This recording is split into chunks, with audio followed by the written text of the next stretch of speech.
This is a follow-up to the report on the Kinburn raid with a look at the long-term effects as well as ongoing operations as we understand them. But first, this is Crisis Report.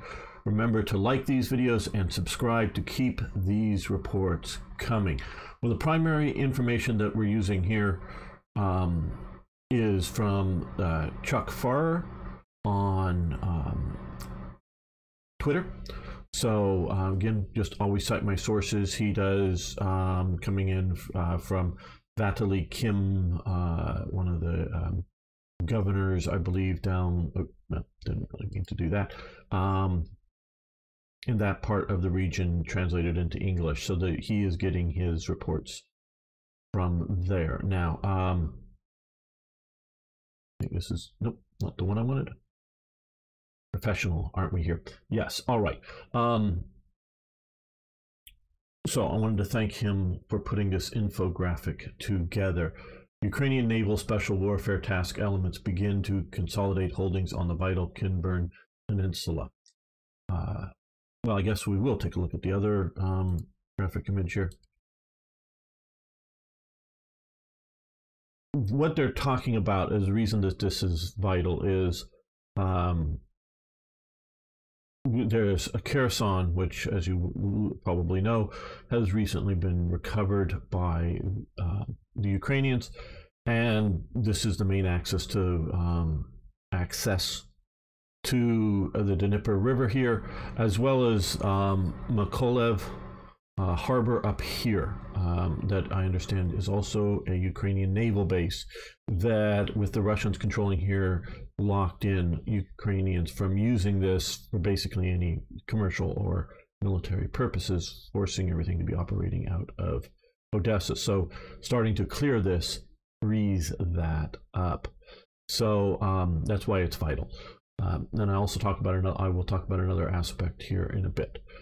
Since earlier confirmation that the Ukrainian Naval Special Warfare task elements had conducted raids on the Kinburn Peninsula, official Ukrainian sources have been silent on developments. Now, without elaboration, a Ukrainian political source has claimed that only 3 more settlements remain to be liberated on the peninsula.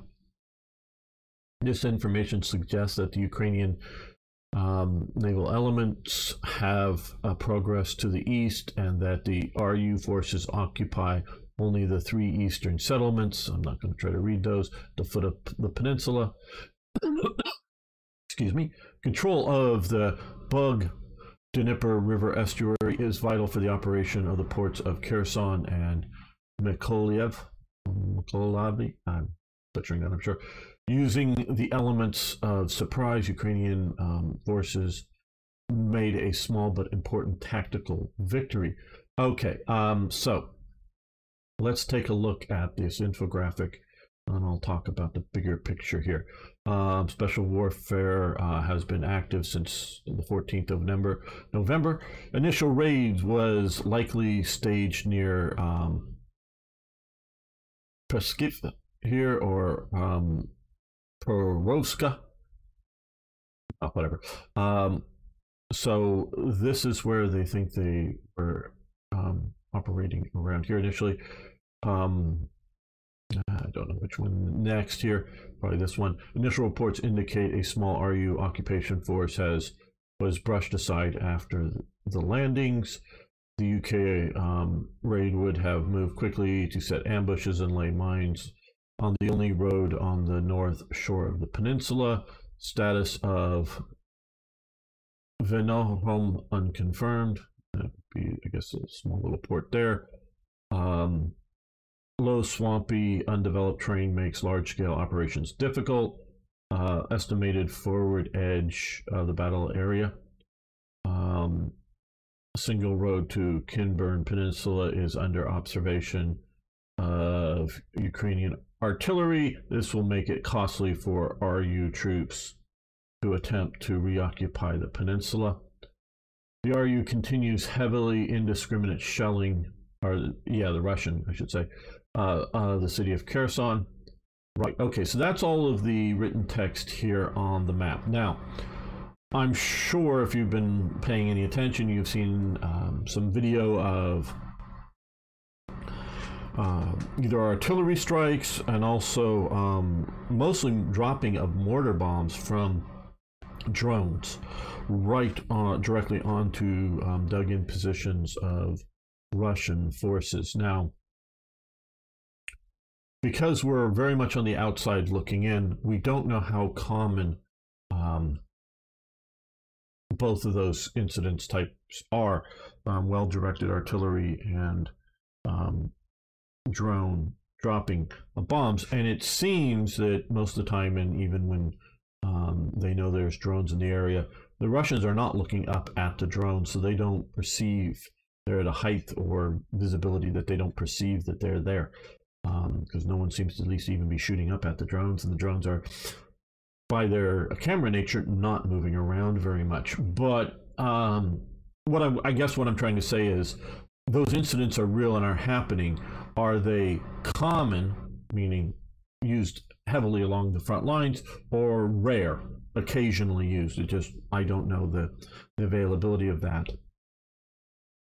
But that's an important, and with the talking about the Ukrainian artillery from over here, if they can, whether drones operated by the guys here or longer range drones operated from over here, they can, or possibly satellites feeding in information into the artillery and giving good GPS coordinates on Russian positions, that artillery can be very effective against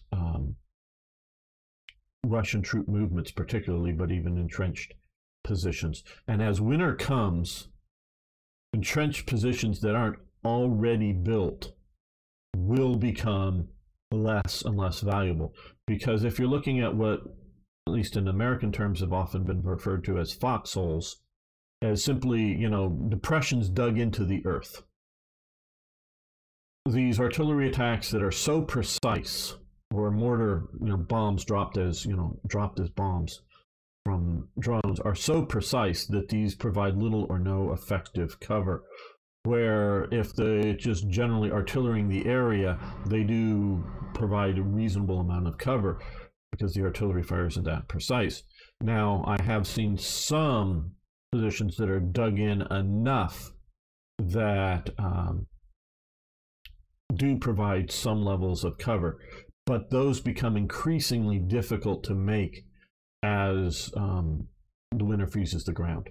So positions not well held or well dug in will become untenable if the enemy is allowed to operate in that type of environment. Now, from some of the video that I saw of the Kinburn raid, they were using what looked to me to be Soviet-era amphibious tracked military ferries, basically a large vehicle that had tracks on it that was amphibious, that in the one case was carrying an automobile, but were able to carry other light vehicles that weren't amphibious. So the Ukrainians, and if that video was able to use that to get across get across the the estuary, I guess, here, to get across here. So and ferry these vehicles across. If they're able to do that, that will be a significant operation, because if you can, this is first photo very recently taken, German donated Dingo MRAPs, infantry fighting vehicles, here, along with BMPs and Soviet tanks here, or I think of them as old Soviet era tanks, at least. I'm talking about here and here, and another one over here. Talking to a source in the Ukraine, that this southern part of Ukraine, this is, I guess, sort of typical situation. Is I was asking about snowmobiles and operation during winter, is the snow doesn't normally get very deep. It freezes the ground. So you do need an off-road vehicle, but standard wheeled off-road vehicles can work quite effectively in the terrain here. And if we're looking at this here, and what this opens up is another front. There's been a lot of fighting over in this part here. Unless this freezes over hard, and I'm not sure if it will this winter, it very well might, I don't know. Unless for vehicle movement, the Dnieper here, unless it freezes over hard, amphibious operations, whether across seas or across rivers or lakes, are difficult operation to conduct, and you're always vulnerable while making it. So if you can do the amphibious part well away from the enemy, and if you can open this up, as there's that infographic is that it's pushed maybe a bit further in here, if you can open this up, this will allow for motorized special force raids deeper into Russian-controlled territory that can cut off supplies, plant landmines, plant IEDs along roads used to supply the Russians, and can starve out Russian forces and make them decide to give up ground without significant offensive. So it just, what is sort of the front line along here, the flank gets turned with this, and this becomes part of the front line, and it's more to defend. It allows for easier raids into it. So again, I'm thinking that as we will see the winter progress, I don't know if we'll see a major, quote unquote, Ukrainian offensive in this part of the front or anywhere during the winter. We'll see. More, I see the idea of raids and other types of light attacks, forcing the Russians to give up positions and evacuate areas, and areas that will become untenable to hold. So then, not that they're necessarily under direct pressure attacks of some sort, just their supply lines are, and so they will withdraw them, and the Ukrainians will fill the void, fill the vacuum as the winter goes. That's how I see it. Again, we'll see how it plays out and what happens, but that's just how I'm seeing the likelihood coming now.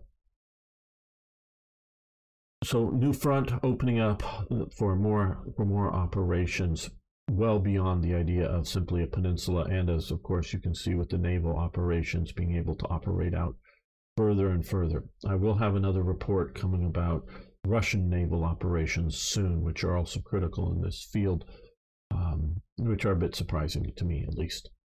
So again, everybody remember to like these videos, subscribe to keep these reports and analysis coming. I hope they're of interest. Please post questions, comments, suggestions. Tell me if I'm getting something wrong. I love to hear that, because I want to give the best information I can. Thanks, everyone.